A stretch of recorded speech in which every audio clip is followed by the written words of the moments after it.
I used to think people who said, "I feel like I'm being watched," were just paranoid. But 3 weeks ago, I learned how real that feeling can be. It started one night around 2 a.m. I had just woken up to use the bathroom, still half asleep. And as I passed the mirror, I swear I saw a man standing behind me. Not a shadow, not a trick of the light. A man. I spun around. The bathroom was empty. I laughed nervously, thinking maybe I was imagining things. After all, I had been working late, barely sleeping. The next night, I tried to convince myself I was safe. I approached the bathroom slowly, my heart already racing. Before turning on the light, I looked at the mirror, and he was there, closer than before. This time, I could see him clearly. Pale, almost translucent skin. Eyes so black it felt like he was staring straight into my soul. His mouth, it was stitched shut. No lips, just jagged threads that twisted across his face. I blinked. He didn't disappear. Instead, he smiled. A slow, impossible smile that stretched across his face, cracking the threads in a sickening way. I hit the light switch. He was gone. I barely slept that night. And when I finally did, I dreamt of him.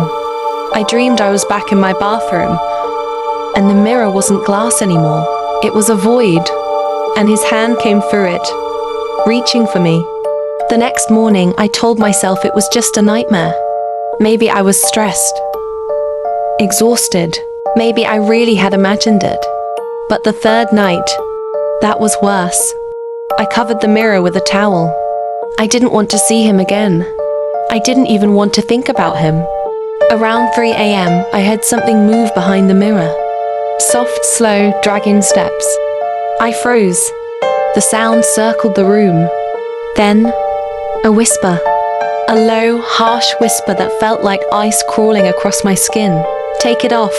I ran out of the bathroom, my heart hammering, and didn't go back until daylight.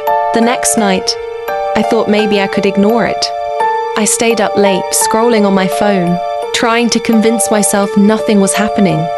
But around midnight, I heard footsteps in the hallway. Slow, heavy, dragging. I peeked out my bedroom door, and there he was, standing at the end of the hall. Not a reflection, not a shadow. In my house. He tilted his head, and the cracking sound of his bones echoed in the hallway. His fingers were unnaturally long, bent in ways they shouldn't be.